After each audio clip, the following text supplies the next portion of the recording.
Welcome to the channel BEd curriculum. बात करते हैं पेपर फर्स्ट में सेकंड यूनिट की। इसमें आज हम पढ़ेंगे स्कूल्स ऑफ फिलॉसफी के बारे में। तो फिलॉसफी के कुछ स्कूल्स बताए गए हैं।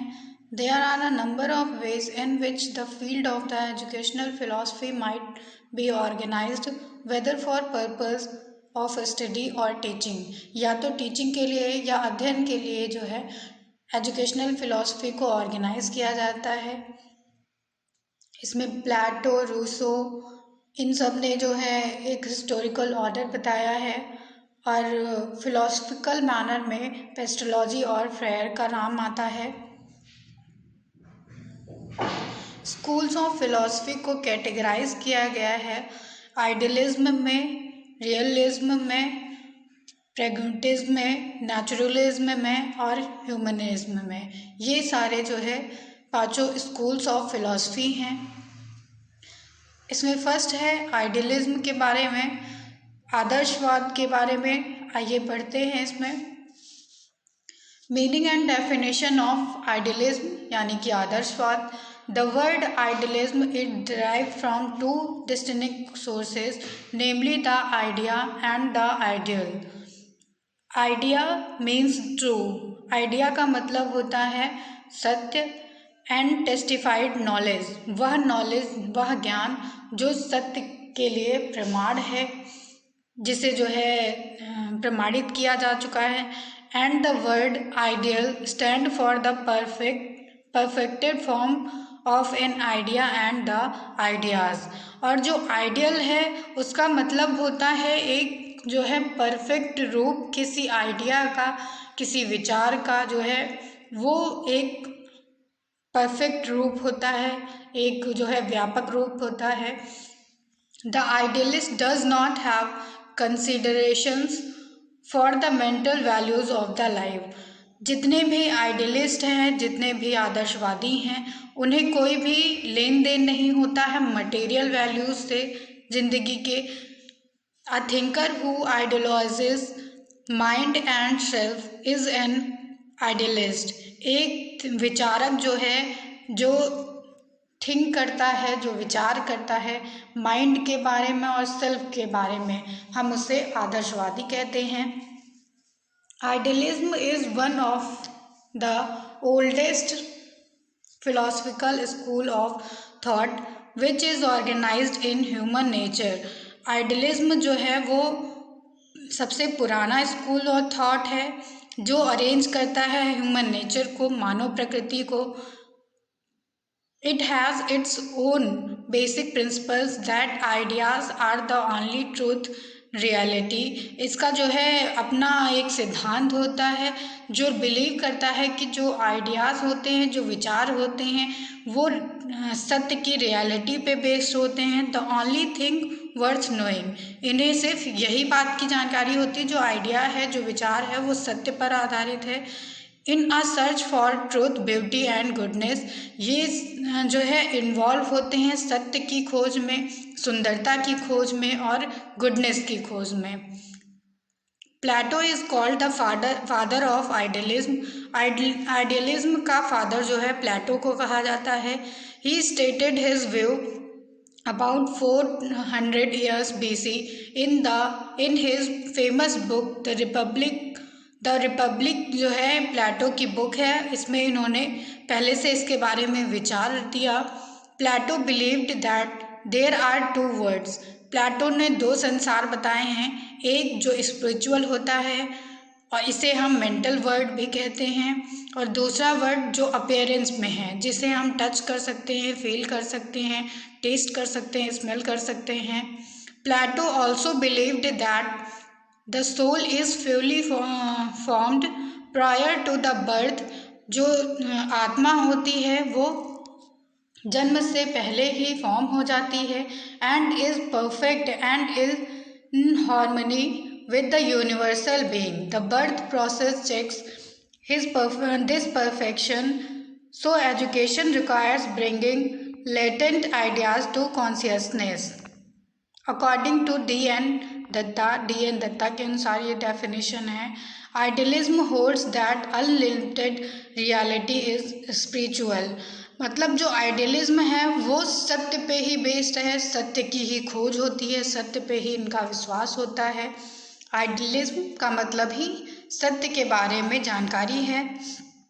कुछ प्रिंसिपल्स हैं आइडियलिज्म के, तो प्रिंसिपल्स ऑफ आइडियलिज्म में इंक्लूड है 2 forms of the world. World के 2 फॉर्म हैं, जैसा कि प्लेटो ने बताया।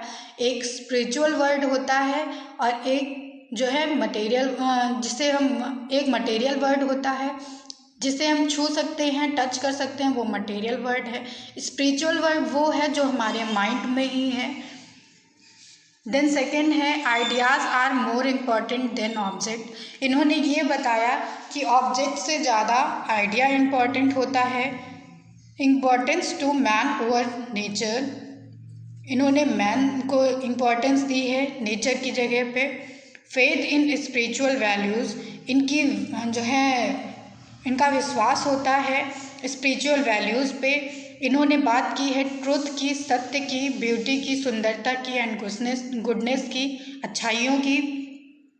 Importance of personality development, personality development की इन्होंने बात की है आइडियलिज्म में, जो परफेक्शन से रिलेटेड है। मनुष्य को परफेक्ट करने के लिए, संपूर्ण बनाने के लिए बात की गई है आइडियलिज्म में। Full support to the principle of unity in diversity. Idealism जो है टोटली सपोर्ट करता है यूनिटी इन डाइवर्सिटी को, विभिन्नता में एकता को। फॉर्म्स ऑफ आइडियलिज्म, आइडियलिज्म के कुछ फॉर्म्स हैं जिसमें है पर्सनलिस्टिक आइडियलिज्म। ब्रैकले के अनुसार only accepts the actuality of mind. Personalist idealism जो है वो हमारी माइंड की, हमारे जो है दिमाग की क्या एक्चुअल वास्तविकता है उसे ही एक्सेप्ट करता है। एब्सोल्यूट आइडियलिज्म जो है, the idealism is based on the fact that only the soul is real. इन्होंने एब्सोल्यूट रियलिज्म में ये माना गया है कि खाली जो सोल है, जो आत्मा है, वही रियल है, वही सत्य है। ऑब्जेक्टिव आइडियलिज्म जो है, Plato is regarded one of the earliest representative of the objective realism idealism. मतलब जो प्लेटो हैं उनको ऑब्जेक्टिव आइडियलिज्म में माना गया है। According to this all of the reality is based on the perception of single mind. इन्होंने जो बताया है सारी की सारी जो सत्यता है, जो रियलिटी है, वास्तविकता है, वह जो है एक सिंगल माइंड पे बेस्ड होती है। देन है फिनोमिनल आइडियलिज्म एंड फिर है जिसके बारे में केंट बात करते हैं। इसके बाद है मॉडर्न आइडियलिज्म। इसे जो है फिलॉसफी ऑफ आइडियलिज्म के नाम से भी जाना जाता है। These concept can only emerge in the human minds. ये जितने भी कॉन्सेप्ट होते हैं वो ह्यूमन माइंड में ही होते हैं। आइडियलिज्म इन एजुकेशन, एजुकेशन में आइडियलिज्म आदर्शवाद का क्या रोल है या क्या बताया गया है ये देखते हैं। To discover and develop each individual abilities and full moral. ये जो है हर एक व्यक्ति की एबिलिटीज़ को डेवलप करता है, उन्हें जो है खोजता है, उसका मोरल हाई करता है। Teaching method focus on handling ideas through literature, discussion and Socratic dialogue. Teaching methods को इसमें फोकस किया जाता है, इंट्रोस्पेक्शन किया जाता है, इंसाइट किया जाता है, बच्चों का अंतर्दर्शन करते हैं, उन्हें सूझ बताते हैं, इंट्यूशन करते हैं, होल पार्ट ऑफ लॉजिक के बारे में ज्ञान दिया जाता है। Character is developed through imitating examples and heroes. हम उसे रोल बताते हैं, रोल आइडल सेट करते हैं उनके दिमाग में, हीरोज़ के बारे में बताते हैं। Aims of education, aims of education में प्लेटो ने बताया है, Plato said that education is the individual's personal betterment. एक इंडिविजुअल के लिए वह पर्सनल बेटरमेंट है education, and that of the society, and society के लिए भी बेनिफिशियल है। इसके लिए इन्होंने बताया है यूनिवर्सल एजुकेशन, सांसारिक शिक्षा, सेल्फ रियलाइजेशन के बारे में बताया है, to ensure spiritual development, moral child को मेंटली डेवलप करना चाहिए, मोरली डेवलप करना चाहिए ताकि उसकी स्पिरिचुअलिटी बढ़ सके। Development of intelligence and rationality, transmission and promotion of the cultural heritage, cultivation of the moral values, preparation of the holy life, and last one is cultivation of truth, beauty and goodness. Stages of education, education की कुछ stages इसमें बताई गई हैं। तो from 7 to 18 year इसमें journal study, journal mathematics, music and astronomy. Then from 18 to 20 years considers best for the physical training. Then 20 to 30 years study of logic, kinitude and mathematics, and 30 to 35 years dialectics की study होती है। 35 to 50 years practice of the dialectics, and 50 to above के लिए a person can make a philosopher, वो philosopher बन जाता है। Plato says that in each step the person is given with different sort of education, हर एक stage पे, हर एक एज पे बच्चे को अलग अलग तरीके की शिक्षा मिलती है। करिकुलम की बात करते हैं आइडियलिज्म में, तो curriculum, view of the Plato about curriculum, Plato का जो व्यू था करिकुलम के बारे में, according to Plato the aim of the life is to realise God, God का रियलाइजेशन करना प्लेटो का जो है व्यू था। View of the Herbert, Herbert के अनुसार करिकुलम के बारे में बताया गया है। तो according to Herbart the idealistic aim of education is the promotion of moral values, Herbart ने मोरल वैल्यूज को जो इम्पोर्टेंस दी है और प्लेटो ने गॉड को रियलाइज करने के लिए एम्फेसाइज किया है।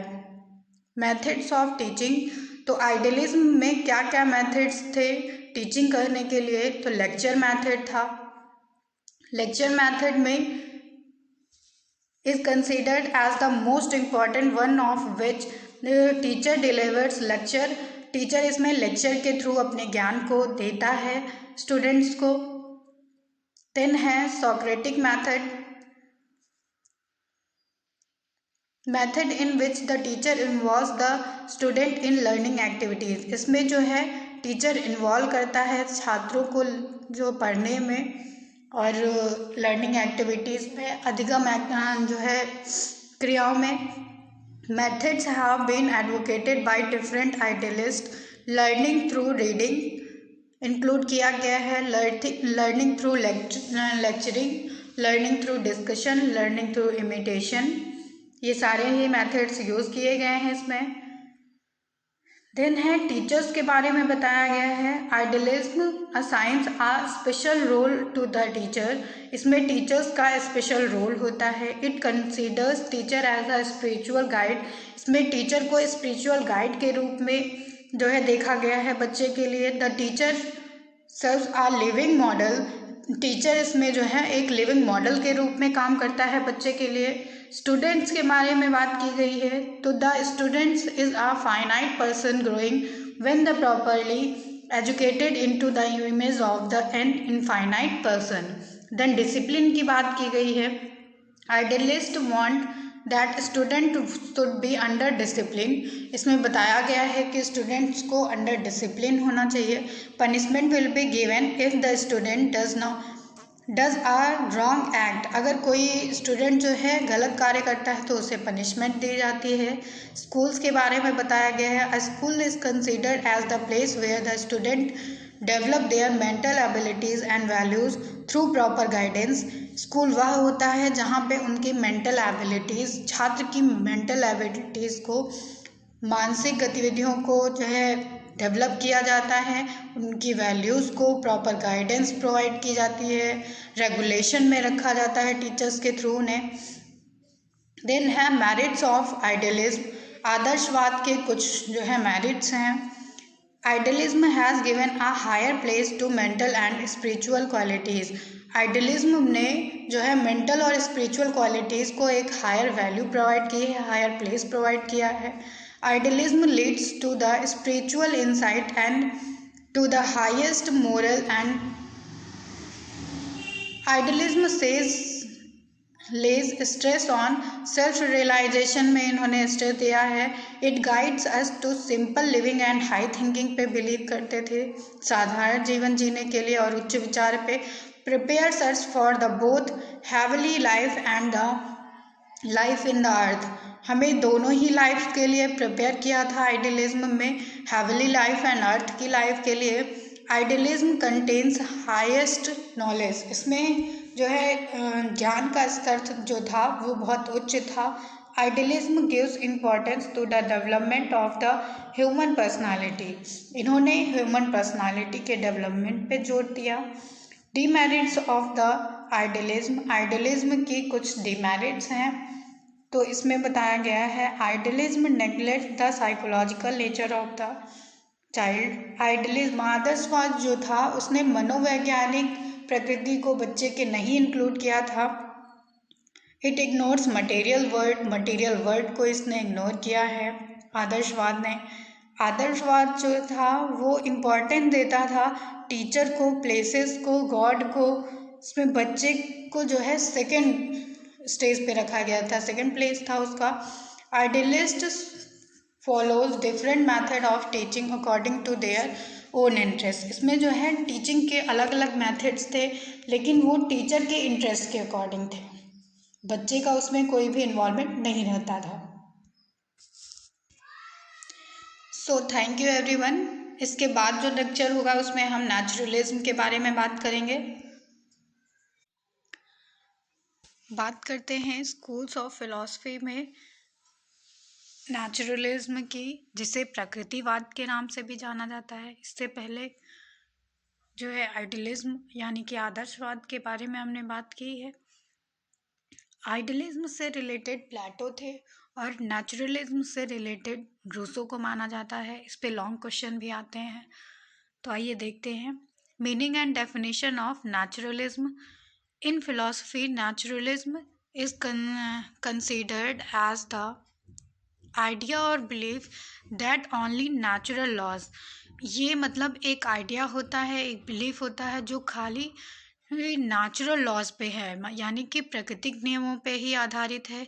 इसमें जो फोर्सेस होते हैं ऑपरेट इन द वर्ल्ड, मतलब जो प्राकृतिक फोर्सेस होते हैं जो वर्ल्ड में हैं या उससे ऑपरेट कर रहे हैं, तो इसलिए इसमें सिर्फ हम प्राकृतिक लॉज की, प्राकृतिक नियमों के ही अध्ययन करेंगे.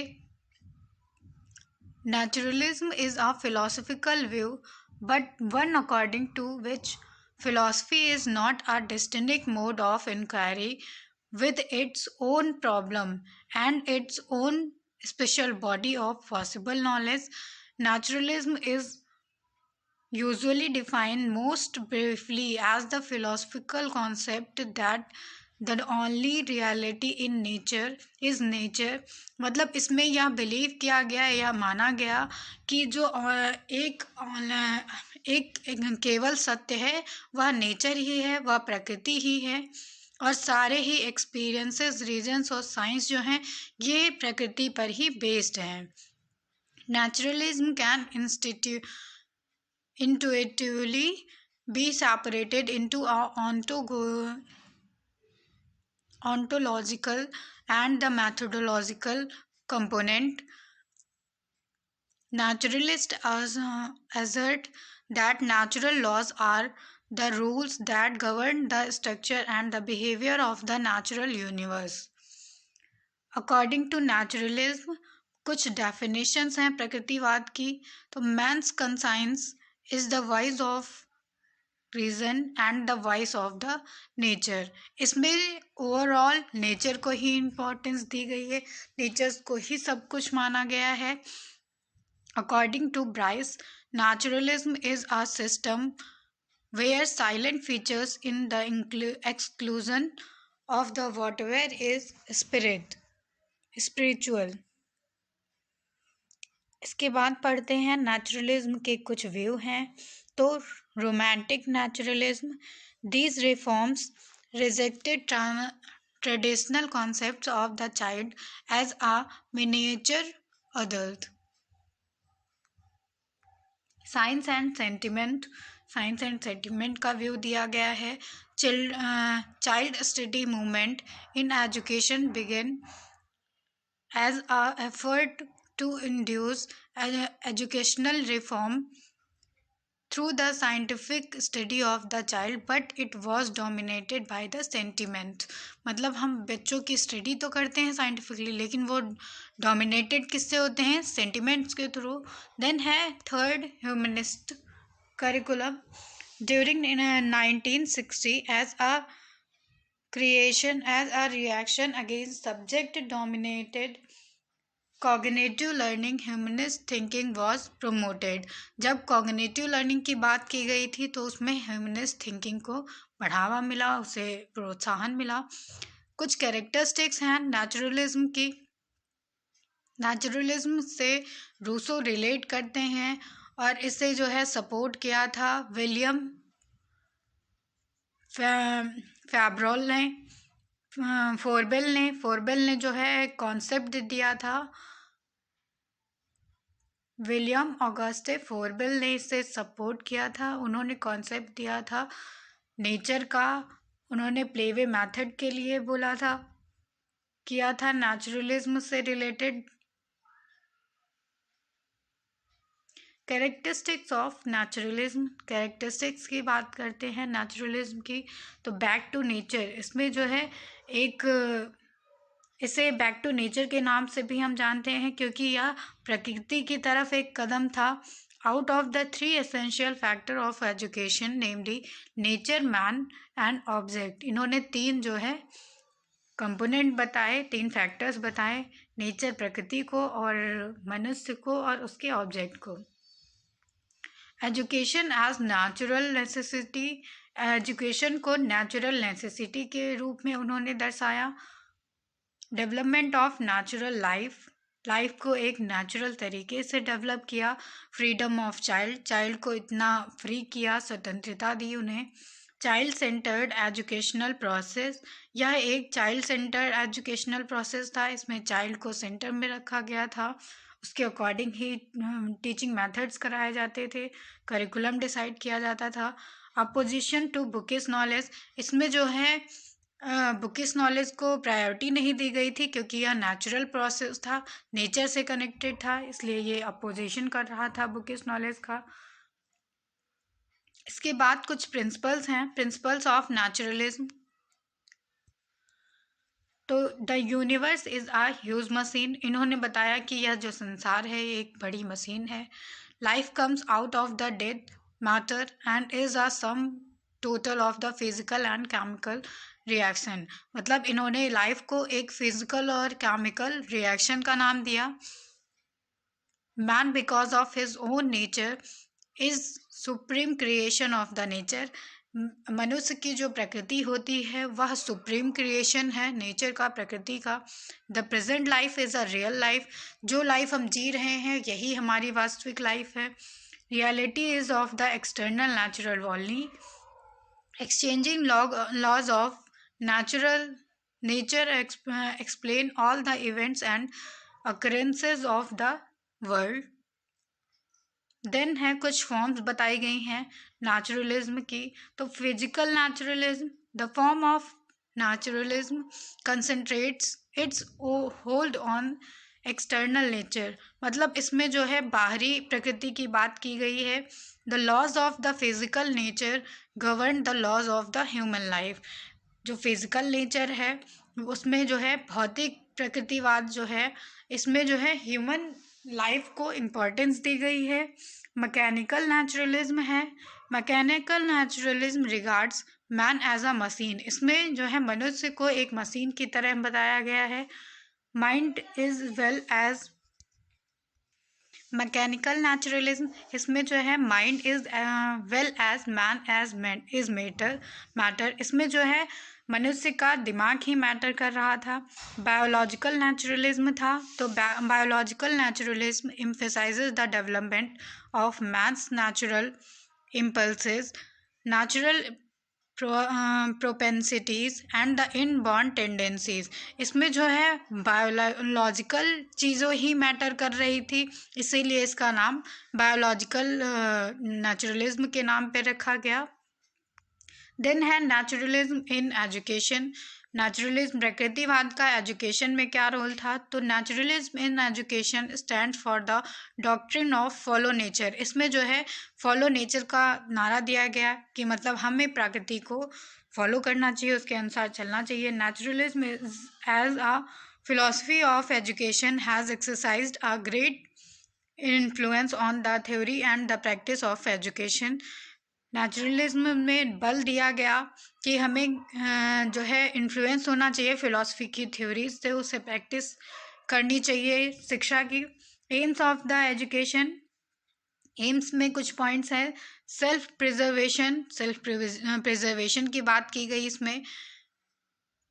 In order to live completely as man has first of all to live, he has to continue his own existence। मतलब इसमें बताया गया कि पहले तो मैन को यही रियलाइज होना चाहिए कि उसकी एक ओन एग्जिस्टेंस है, उसका एक अस्तित्व है। Securing the necessities of life, life की नेसेसिटी को, आवश्यकता को सिक्योर करना। देन राइजिंग चिल्ड्रेन, स्पेंसर ने बताया कि most important function that is, Spencer ने इसे राइजिंग चिल्ड्रन को मोस्ट इम्पॉर्टेंट फंक्शन बताया। Most man and women have to perform is that of being parents. उन्होंने बताया कि पेरेंट्स के रूप में परफॉर्म करना ये एक मेन टास्क होता है। Maintenance of social and potential relationship को बताया गया। इंजॉयमेंट ऑफ लेजर, मतलब कि जब हम फ्री रहें तो उसे हमें इंजॉय करना चाहिए। देन है कुछ AIIMS. Naturalism gives different ideas about the AIIMS of education. शिक्षा के उद्देश्य के लिए जो प्रकृतिवाद था, प्रकृतिवाद ने कुछ डिफरेंट आइडियाज दिए हैं, कुछ डिफरेंट विचार दिए हैं। In the opinion of Rousseau, Rousseau ने बताया है कि according education aimed at the inner faculties, capabilities and power of the child. Education जो होता है वह उद्देश्य करता है बच्चे की इनर फैकल्टीज़ में, कैपेसिटीज़ में और उसकी पावर्स में। According to Rousseau, aim of education is to prepare for life. उन्होंने बताया कि हम लाइफ के लिए बच्चे को प्रिपेयर करते हैं। Each stage through which a child passes has a specific aim of life, aim of education। बच्चे की हर एक स्टेज में एक स्पेसिफिक एम होता है। Aim of education during the first stage of child is to gain knowledge. मतलब पहले की बच्चे की पहली अवस्था में या पहली स्टेज में जो एम होता है वह ज्ञान का अर्जन करने से होता है। The aim of education is to provide the child with the strength that, मतलब बच्चे को स्ट्रेंथ प्रोवाइड करना, शक्ति प्रदान करना और उसकी जो एबिलिटीज़ लैक हो रही हों उन्हें फ्री करना। एट द थर्ड स्टेज होती है enable the child to acquire useful knowledge. मतलब बच्चा ऐसे ही जो है ज्ञान को अर्जन करे जो उसके लिए यूज़फुल हो, जो उसके लिए उपयोगी हो। The aim of education is to develop the child emotionally and morally, emotionally और मोरली, संवेगात्मक रूप से और नैतिक रूप से बच्चे को डेवलप करना, उसकी फीलिंग्स को डेवलप करना। देन है स्टेजेस ऑफ एजुकेशन। इसमें कुछ स्टेजेस बताई गई रूसो के अकॉर्डिंग। तो उन्होंने 4 स्टेजेस में कैटेगराइज किया एजुकेशन को। Infancy, when the child is at this stage the child is not mature. इसमें बच्चा मैच्योर नहीं होता है, वह परिपक्व नहीं होता है। Infants psychology is totally different from the adults. मतलब इनकी जो साइकोलॉजी होती है, मनोवैज्ञानिक दशा होती है, वो वयस्क लोगों से भिन्न होती है, अलग होती है। At this stage the child can be taught through the normal conservation. इसमें जो बच्चा होता है वह नॉर्मल कंजर्वेशन के थ्रू कन्वर्जन्स के थ्रू जो है उसे सिखाया जाता है, उसे हर चीज़ बताई जाती है।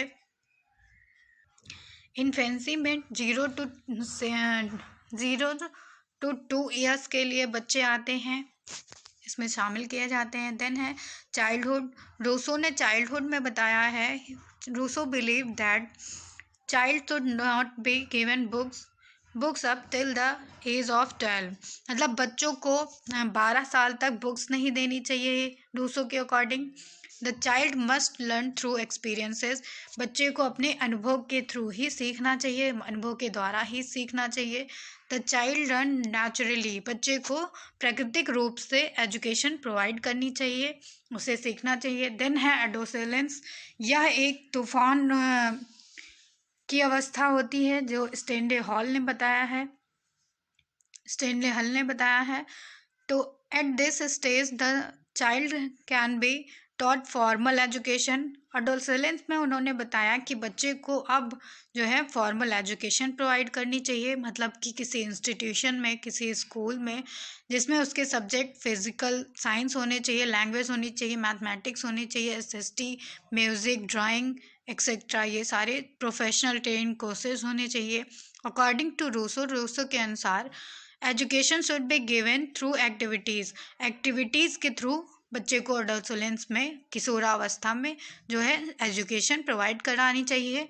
यूथ में जो है at this stage special emphasises is laid on the moral and regional education. Moral education can also be derived through actual experiences. Moral education जो होती है वो एक्चुअल एक्सपीरियंसेस से रिलेट करती है, और जो रिलीजियस एजुकेशन होती है वह teaching of history and methodology stories and religious stories से डील करती है। देन है करिकुलम के बारे में नेचुरलिस्ट में 2 स्टेजेस दी गई हैं।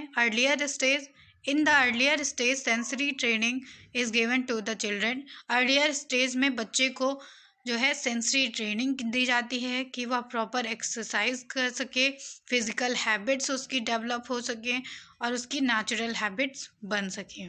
देन है लेटर स्टेज में included subject as physical science. Later stage में जो है सारे सब्जेक्ट्स इंक्लूड किए जाते हैं इसमें। तो फिजिकल साइंस है, जैसे लैंग्वेज है, मैथमेटिक्स है, एसएसटी है, एनाटॉमी है, अदर सब्जेक्ट्स को भी इंक्लूड किया गया था करिकुलम में। इसके बाद है मेथड्स ऑफ टीचिंग के कौन कौन से मेथड्स थे। तो नेचुरलिज्म में नेचुरलिस्ट ने बताया है कि डायरेक्ट एक्सपीरियंस के थ्रू इसमें सीखा जाता था। बाय डूइंग मतलब करके सीखने पे बल दिया गया है, rather than on reading by book में के थ्रू पढ़ने से या अध्ययन करने से या सीखने के बजाय इसमें जो है लर्निंग बाय डूइंग का कॉन्सेप्ट दिया गया था, करके सीखने पे जोर दिया गया। Rousseau argued not to use any book. इसमें रूसो ने बताया कि किसी भी बुक का यूज़ नहीं करना चाहिए चिल्ड्रन के चाइल्डहुड और बॉयहुड की स्टेज में। Another method is heuristic method का यूज़ किया गया था इसमें, which means to find and to discover. Heuristic method में किसी चीज़ को खोजा जाता था, किसी चीज़ को जो है डिस्कवरी की जाती थी उसकी। The child are provided with situation and opportunities. इसमें बच्चे को एक सिचुएशन प्रोवाइड की जाती थी, ऐसी अपॉर्चुनिटीज़ प्रोवाइड की जाती थी कि वह सर्च कर सके, किसी चीज़ को की खोज कर सकें। Rousseau emphasises to way play method by teaching, learning by doing, and during play also children learn a lot and is educated. Then है टीचर का कॉन्सेप्ट। तो naturalist do not like that children should be taught in the classes. Naturalist ने ये नहीं माना कि children को सिर्फ जो है क्लास में ही पढ़ाना चाहिए टीचर्स के थ्रू। उन्होंने बताया कि उसे एक जो है नेचुरल इन्वायरमेंट में पढ़ाना चाहिए और लर्निंग बाय डूइंग के थ्रू सीखना चाहिए, ह्यूरिस्टिक मेथड के थ्रू सीखना चाहिए। चिल्ड्रन खुद एक्सपेरिमेंट करें तब वह सीखें और खुद ही उस चीज़ की जांच करें। रूसो ने इसके बारे में एक थॉट दिया, that child's natural development takes place only when he is allowed to develop freely. बच्चे का जो है नेचुरल विकास तभी होता है जब उसे फ्रीडम दी जाए, उसे फ्रीली सीखने दिया जाए बिना किसी बाधाओं के। तो यह था टीचर्स के बारे में। देन है स्टूडेंट। तो naturalist consider the student as a hero in the drama of education. इसमें बच्चे को सेंटर में रखा गया। यह चाइल्ड सेंटर एजुकेशन था इसमें, क्योंकि बच्चा खुद करता था और तब सीखता था, उस चीज़ को प्रकृति के थ्रू सीखता था, इसलिए इसमें बच्चे को हीरो माना गया था। इसके बाद है डिसिप्लिन के बारे में बताया गया है। Discipline by natural consequences. इसमें नेचुरल कॉन्सिक्वेंसेस के थ्रू, परिस्थितियों के थ्रू डिसिप्लिन की बात की गई है। देन है स्कूल्स। तो इसमें जो है the organisation of school is rigid. जो स्कूल की एजुकेशन होती है वो रेजिड होती है, कंट्रोल्ड होती है और आर्टिफिशियल होती है। लेकिन इसमें जो है बच्चे को फ्लेक्सिबिलिटी थी, वो फ्री थे, किसी तरह की रेजिडिटी नहीं थी उनमें। देन है मेरिट्स ऑफ नेचुरलिज्म। नेचुरलिज्म की कुछ मेरिट्स हैं। It is a child centre education. यह एक चाइल्ड सेंटर एजुकेशन थी, इसमें बच्चे को ही केंद्रित रखा जाता था। It emphasises on the natural interest and capacities of the children. इसमें जो है बच्चे की नेचुरल इंटरेस्ट को, उसकी कैपेसिटीज़ को ध्यान में रखा गया। It focuses on learning from experience of the child. इसमें जो है बच्चे के एक्सपीरियंस के थ्रू लर्निंग होती थी, अधिगम होता था। Naturalism bring a variety in the teaching method. इसमें वैरायटी होती थी टीचिंग मैथड में। शिक्षण के जो मैथड्स होते थे वो अलग अलग फॉलो किए जाते थे, किसी एक ही मैथड पे लर्निंग नहीं कराई जाती थी। Demerits of naturalism. नेचुरलिज्म की कुछ डीमेरिट्स भी थी। तो इसमें है it emphasises too much on nature. ये पूरी तरह से नेचर पे ही डिपेंड था, नेचुरल डेवलपमेंट पे ही डिपेंड था। The aim of education of naturalism are one-sided and unsatisfying। जो इसमें एम था एजुकेशन का वह एक ही साइड में था, वन साइडेड था और संतुष्ट नहीं कर रहा था। So much emphasises is given on present needs. Present needs पे ज़्यादा एम्फेसाइज दिया गया था, ज़्यादा बल दिया गया था। तो ये थे हमारे दोनों स्कूल्स ऑफ फिलॉसफी के बारे में। सारा जो है डिस्क्रिप्शन में था, इसमें जो भी इम्पोर्टेंट था आपको बताया गया। आइडियलिज्म और नेचुरलिज्म, आदर्शवाद और प्रकृतिवाद के बारे में। Thank you everyone.